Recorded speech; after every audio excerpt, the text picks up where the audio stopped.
Hello అండి, నమస్తే. This is Surya. Welcome back to my channel. ఈరోజు పాతకాలం పద్ధతిలో చేసే మునగాకు తాళింపు వెల్లుల్లి కారం చేయబోతున్నాం. దీన్ని పథ్యంలో ఉండే వాళ్ళు కూడా నిస్సందేహంగా తినొచ్చు. చాలా టేస్టీగా ఉంటుంది. దీనికి కాంబినేషన్గా పెరుగు పులుసు చేస్తున్నానండి. చిన్నప్పుడు మా అమ్మ చేసేది ఇలాగా. మునగాకు చూసారా ఎంత తాజాగా ఉందో. ఇది మా ఇంటి చెట్టుదే.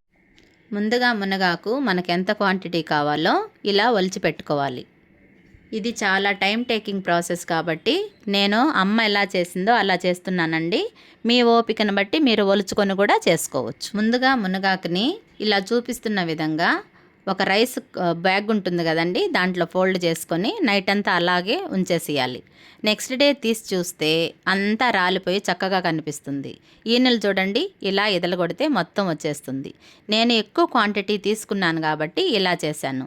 దీన్ని చక్కగా చేటలో వేసుకొని చెరిగేస్తే వీనెలన్నీ ఒక దగ్గరికి చేరిపోయి ఆకు మొత్తం రాలిపోతుంది. నేను ఎక్కువ తీసుకుంటున్నాను కాబట్టి ఇలా చేస్తున్నాను. మీకు ఎలా కావాలంటే ఒలుచుకొని కూడా చేసుకోవచ్చు. మీరు బయట తెచ్చుకునే ఆకు కనుక అయితే 2-3 టైమ్స్ వాష్ చేసుకోండి. ఇది మా ఇంట్లోదే కాబట్టి నేను ఒక్కసారే వాష్ చేశాను. అయినా చూడండి ఎంత చక్కగా ఉందో, మురికేం కనిపించలేదు. ఇప్పుడు ప్రాసెస్లోకి వెళ్దాం. స్టవ్ మీద పాత్ర పెట్టుకొని 1 టీ గ్లాసులు వాటర్ పోసి దాంట్లో కాస్త ఉప్పు, పసుపు వేసి బాగా తెరలనివ్వాలి. బాగా తెరలిన తర్వాత మనం ఫ్రెష్గా కడిగి పెట్టుకున్న మునగాకుని దానిలో వేసుకోవాలి. ఇప్పుడు ఈ మునగాకుని బాగా కలుపుతూ మూత పెట్టుకొని ఉడకనివ్వాలి. 5 మినిట్స్ సరిపోతుందండి, వాటర్ అంతా సోక్ అయ్యి కరెక్ట్గా ఉడకాలంటే. ఈలోగా మనం వెల్లుల్లి కారం ప్రిపేర్ చేసేసుకుందాం. వెల్లుల్లి కారం కోసం 1/2 టీ స్పూన్ జీలకర్ర తీసుకొని రోట్లో వేసుకొని బాగా నలిగేంత వరకు దంచుకోవాలి. ఎందుకంటే మిరప్పొడిలో జీలకర్ర నలగదు. ఇప్పుడు ఇందులో 2 స్పూన్స్ కారం, రుచికి సరిపడినంత ఉప్పు వేసుకొని బాగా దంచుకోవాలి. దీన్ని మీరు మిక్సీలో కూడా వేసుకోవచ్చండి. నేనైతే రోట్లో వేసే దంచుతున్నాను, ఎందుకంటే పాతకాలంలో ఇలానే చేసేవాళ్ళు కదా, అందుకని ఇలా చేస్తున్నా.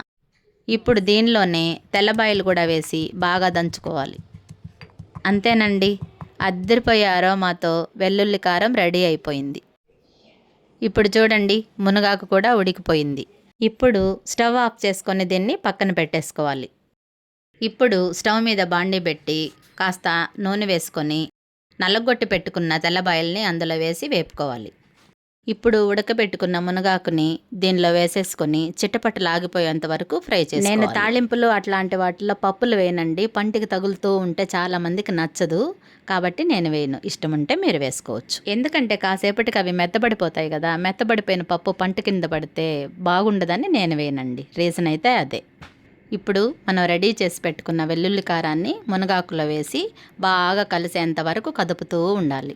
నేనైతే వెల్లుల్లి కారంతో చేశానండి. ఇదైతే నిస్సందేహంగా అందరూ తినొచ్చు. శనగల పొడి అవి వేసుకుంటే అందరూ తినలేరు కదండి. ఈ టేస్ట్ అయితే సూపర్గా ఉంటుంది. చూసారా, బాగా ఫ్రై అయిపోయింది. ఒక్కసారి ఇలా ట్రై చేసి చూడండి, మళ్ళీ మళ్ళీ ఇలాగే చేసుకుని తింటారు. మునగాకు గురించి ప్రత్యేకంగా చెప్పాలా, సర్వరోగ నివారణి. ఈ మునగాకుని ఏ రూపంగా తినొచ్చు. దీని కాంబినేషన్గా పెరుగు పులుసు చేసేద్దామా? అద్భుతంగా ఉంటుంది టేస్ట్.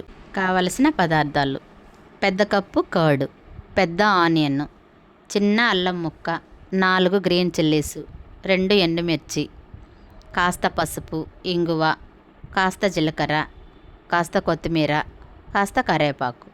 ముందుగా ఈ చిన్న అల్లం ముక్కని దంచి పెట్టుకోవాలి. ఇప్పుడు స్టవ్ మీద బాండీ పెట్టి కొద్దిగా నూనె వేసుకొని ఆవాలు, జీలకర్ర, ఆనియన్, పచ్చిమిర్చి, ఎండుమిర్చి వేసుకొని బాగా కలుపుకోవాలి. ఇప్పుడు ఇందులో మనం ఇందాక దంచి పెట్టుకున్న అల్లం ముక్కని ఇందులో వేసుకోవాలి. ఇప్పుడు కరివేపాకు, కొత్తిమీర, ఇంగువ, పసుపు కూడా వేసుకొని బాగా వేపుకోవాలి. చూసారా, బాగా వేగింది కదా. అంతేనండి, కమ్మని పోపు రెడీ అయిపోయింది. ఇప్పుడు పెరుగులో రుచికి సరిపడా సాల్ట్ వేసుకోవాలి. ఇందులో మనం కొంచెం ఎత్తి పెట్టుకున్న ఆనియన్ ముక్కలు వేసుకొని పోపు కూడా ఇందులో వేసి బాగా కలుపుకోవాలి. అంతేనండి, కమ్మని పెరుగు పులుసు రెడీ. ఒకసారి ఉప్పు సరి చూసుకోండి. మునగాకు కాంబినేషన్గా ఈ పెరుగు పులుసు ట్రై చేయండి, ఇంకా వదలరు. ఇది మీరు తప్పక ట్రై చేసి తీరాల్సిందే. ఆహా అనాలి. Thank you for watching. See you in my next video. Subscribe చేసుకోవడం మర్చిపోకండి.